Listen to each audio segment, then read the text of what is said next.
Good morning, students. I hope everyone is doing well at home. सब लोग ठीक ठाक से रह रहे होंगे।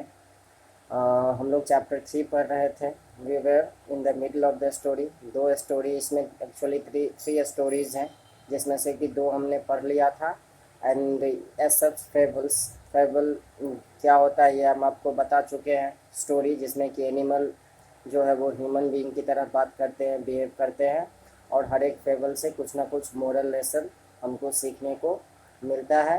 तो टिल नाउ हम लोगों ने दो स्टोरी पढ़ा। पहला एक माइजर की कहानी, एक कंजूस की कहानी, जो कि एक जगह गोल्ड को रखा था अपना छुपा के, लेकिन उसको यूज़ नहीं करता था। So someone stole that gold. उससे हमको मोरल लेसन ये मिलता है कि money has value only when you use it. Second जो स्टोरी था वो एंट एंड क्रेसेलिस की थी, जिसमें कि ये क्या बोलते हैं, एक क्रेसेलिस जो है वो बटरफ्लाई का पीछे का जो प्यूपा के बाद का स्टेज होता है उसको बोलते हैं। तो क्रेसेलिस का एंट ने मजाक उड़ाया कि तुम्हारे पास तो पावर नहीं है, तुम यहीं पे रह जाओगे, ये वो। लेकिन बाद में वो एक ब्यूटीफुल बटरफ्लाई में चेंज होता है और एंट को बोलता है कि तुमको अपने शक्तियों पे प्राउड नहीं करना चाहिए था। इस स्टोरी से हमको ये शिक्षा मिलती है कि अपीयरेंसेस आर डिसेप्टिव। अब हम लोग थर्ड स्टोरी पढ़ेंगे। सो अब हम लोग थर्ड स्टोरी जो है the eagle the cat and the wild sow. Swine के यंग वन को बोलते हैं सूअर, SOW। सो उसका फीमेल स्वाइन जो होता है उसको बोलते हैं। तो let's start the story.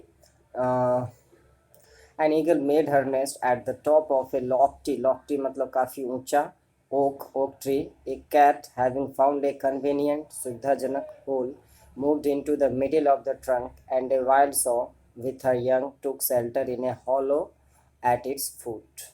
Okay.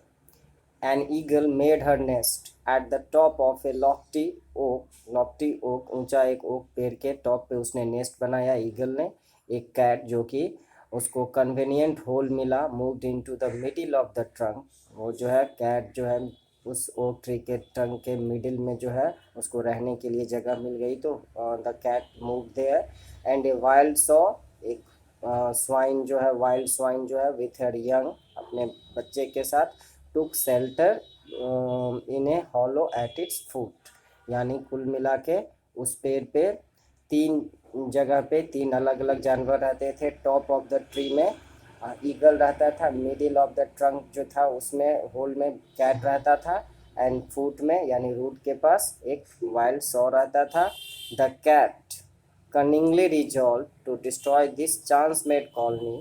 To carry out her design, she climbed to the nest of the eagle and said, "Destruction is preparing for you and for me too. Unfortunately, the wild sow, whom you see uh, daily digging up the earth, wishes to uproot the oak, so she may on its fall seize our families as good as food for her young." Okay. तो the cat, वो काफ़ी धूर्त था, cunningly, चालाकी से उसने ये resolve किया, ये प्रतिज्ञा करी, ये सोचा कि ये जो चांस मेड कॉलोनी है, ये जो एक जो कॉलोनी, ये घर जो बन गया है, इसको क्यों ना डिस्ट्रॉय कर दिया जाए। तो उसने अपने डिज़ाइन को कैरी आउट करने के लिए, अपने प्लान को सफल बनाने के लिए, climb to the nest of the eagle, eagle के नेस्ट के पास पहुंचता है, एंड बोलता है कि destruction is preparing for you, and हमारे लिए भी, दोनों हमारे तुम्हारे दोनों के लिए डिस्ट्रक्शन जो है वो आ रहा है, बर्बादी होगी कैसे।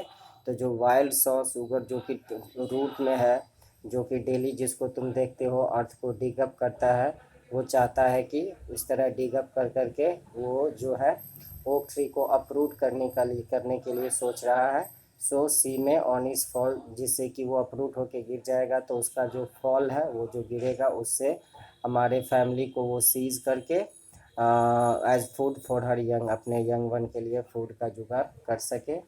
And having thus frightened the eagle out of her senses, इस तरह ईगल को आउट ऑफ सेंसेस फ्राइटेंड, डरा के, she crept down to the cave of the sow, और वहाँ से वो वापस आ गई सौ के पास। एंड वो बोलती है, said your children are in great danger, तुम्हारे बच्चे, अब यही बात वो सुगर को आके बोलता है कि तुम्हारे बच्चे काफ़ी खतरे में है। For as soon as you go out with your litter to find food the eagle is prepare to pounce upon one of your little pigs. बोलता है कि तुम्हारे बच्चे खतरे में है, जैसे ही तुम बाहर जाओगे फूड को के खोज में, ईगल जो है वो तैयार ही बैठा है, वो तुम्हारे लिटिल पिग्स को पाउंस अपॉन मतलब उस पर अटैक करेगा, उसको खा जाएगा। ठीक है। हैविंग इंस्टिल्ड मतलब मन में भर दिया, these fears into the so के मन में इस तरह के फियर्स को भर के, she went and pretended to hide herself in the hollow of the tree. ये सब बोल के ऊपर जो है ईगल को डरा दिया कि सो अटैक करने वाला है, और इधर सौ के पास आके डरा दिया कि ईगल तुम पे अटैक करने वाला है, और यह ऐसा बोल के वो खुद जो है वो अपने आप को छुपा लिया हॉलो ऑफ द ट्री में। When night came, जब रात होती है, she went forth with silent foot and obtained food for herself and her kittens, but feigning to be afraid, she kept a lookout all through the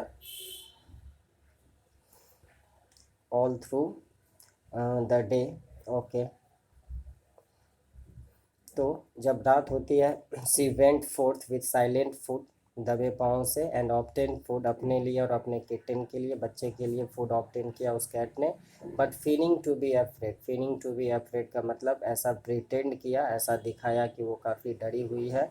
C kept a lookout all through the day, सारा दिन जो है वो look out इधर उधर देखती रही, सावधानी बरतती रही।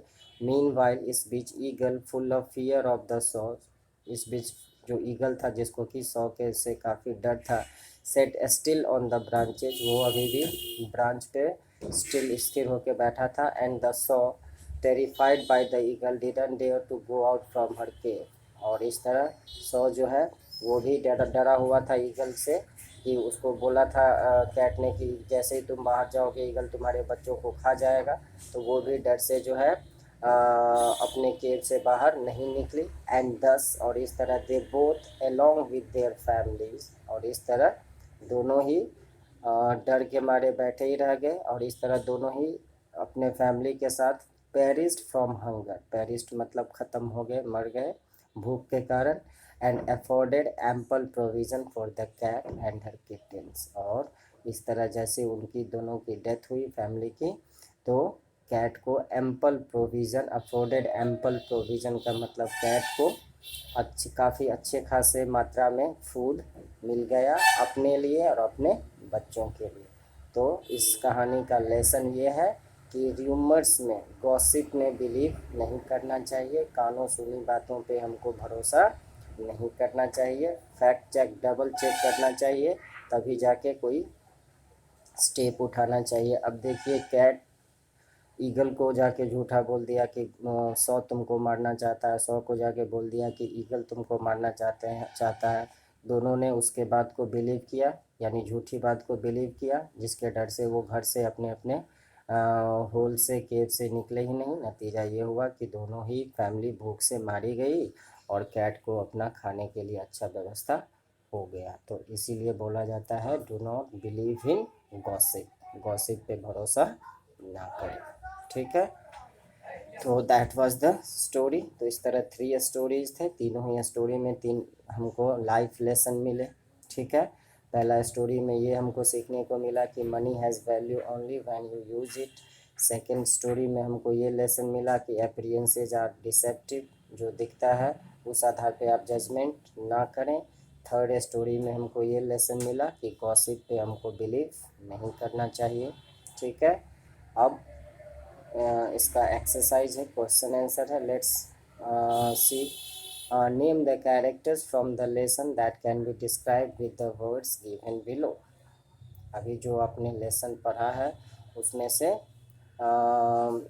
कैरेक्टर, ये जो है एडजेक्टिव दिया गया है, अब इस एडजेक्टिव को कौन सा कैरेक्टर जस्टिफाई करता है। कनिंग, कनिंग मतलब होता है धूर्त, चालाक, तो कैट को तुम कनिंग बोल सकते हो। पैसेंस, धैर्य, धीरज, संयम के साथ, तो वो कौन सा है। स्टिंगी, ऑब्जर्वेंट, ऑब्जर्वेंट मतलब देख सुन के चलने वाला। वाइज, एडवाइजर, बुद्धिमान, सलाह देने वाला। और हैस्टी इन जजमेंट, जजमेंट में जल्दबाजी करने वाला। स्टोरी पढ़ोगे आपको हर एक का कैरेक्टर का ट्रेट मिलेगा। ठीक है। अब देखते हैं question answer. How did the workman get the piece of gold, workman को वो पीस ऑफ गोल्ड कैसे मिला? The workman got the piece of gold by digging it up from the place where the miser had put it. यही ना, workman को gold वहाँ से मिला जहाँ से माइजर ने उसको रखा था, उसको वो डिग अप करके निकाल लिया। Daily he use to observe the person and finally stole the money from that hole. Okay, what was the advice given by the neighbor? Neighbour ने क्या एडवाइस दिया उस माइजर को? The neighbour advise the माइजर not to grieve and place a stone in the hole and think that this is the lump of gold. इस तरह बोला था कि दुख मत व्यक्त करो, जिस होल से पैसे गोल्ड गायब हुए हैं उस होल में क्या कर दो, एक स्टोन डाल दो एंड फैंसी दैट, ये इमेजिन करो इट इज़ गोल्ड, इससे तुम्हारा दुख जो है वो कम होगा। Why did the ant mock the chrysalis, chrysalis को क्यों मॉक करता है, उसका मजाक क्यों उड़ाता है? क्योंकि chrysalis was seem to be very helpless because it was developing into a young butterfly, वो सेल में था, he was unable to move an inch of his body, that's why वो उसका मजाक उड़ाता था। What happen to the chrysalis, chrysalis को क्या हुआ? तो the chrysalis changed into a beautiful butterfly and came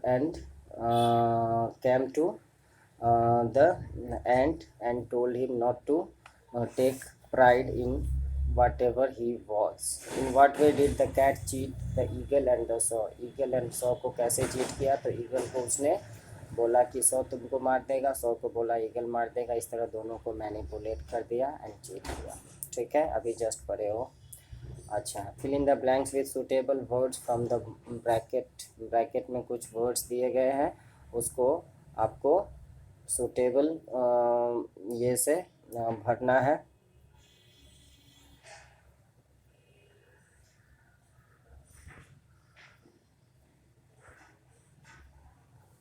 ठीक है, मीनिंग बता देते। लैमेंटेशन एक्सप्रेशन ऑफ सॉरो, दुख प्रकट करना। डिसडेनफुली मतलब सॉरोफुली। इंस्टिल्ड मतलब भर देना मन में कोई चीज़, मतलब स्थापित करना। Perished destroyed. एम्पल मतलब एनफ। डिसेप्टिव मतलब धोखा देने वाला। जैसे कि the finely dressed man and women looked at the beggar disdainfully, घृणा से, नफरत से। ठीक है, पहला में ये होगा। The lake provided ample fish for the fisher folks to live in, इस लेक में काफ़ी, एम्पल मतलब काफ़ी फिश है फिशर फोक्स के लिए, मछलियों मछुआरों के लिए। द वाइज सेज मतलब साधु dash good thoughts in the mind of his followers, तो इंस्टिल्ड गुड थाट्स। ठीक है। The kidnapper walk towards the unsuspecting child with a dash smile on his face, to deceptive a smile on his face. The king listened to the dash of the farmers, lamentation of the farmers. Okay. During the war, hundred of soldiers dash perished on both sides. ठीक है, आगे prefix add करना है और उनका synonyms antonyms opposite लिखना है। I think you can do it. Okay, तो this was it for today. अगले क्लास में हम लोग इसी का नेक्स्ट चैप्टर पढ़ेंगे, क्योंकि we are quite behind in this book, तो इसका हम अगला लेसन पढ़ेंगे। उसके बाद फिर हम लोग लिटरेचर बुक पे आएंगे, उसके बाद फिर ग्रामर पे अकॉर्डिंगली आगे बढ़ेंगे। ग्रामर में 3 लेसन्स हम लोग काउंटेबल अनकाउंटेबल पढ़ चुके हैं, तो अगले क्लास में पढ़ेंगे। अगले क्लास में मतलब ये बुक का जब सारा ख़त्म हो जाता है उसके बाद, तो अब आप जो है अगला चैप्टर भी थोड़ा पढ़ लेना, आज वेल एज जो पीछे अभी पढ़ाए हैं इसका क्वेश्चन आंसर अटैम्प्ट करना। क्वेश्चन आंसर में दिक्कत हो तो अभी हम बोले हैं उसको वीडियो को रिपीट मोड में डाल के फिर से देख लीजिएगा, आपको प्रॉब्लम नहीं होगी। ठीक है, once the school opens, I will check the copies of each and every student. So do complete every question answer of each lesson. Okay, thank you very much. Have a nice day.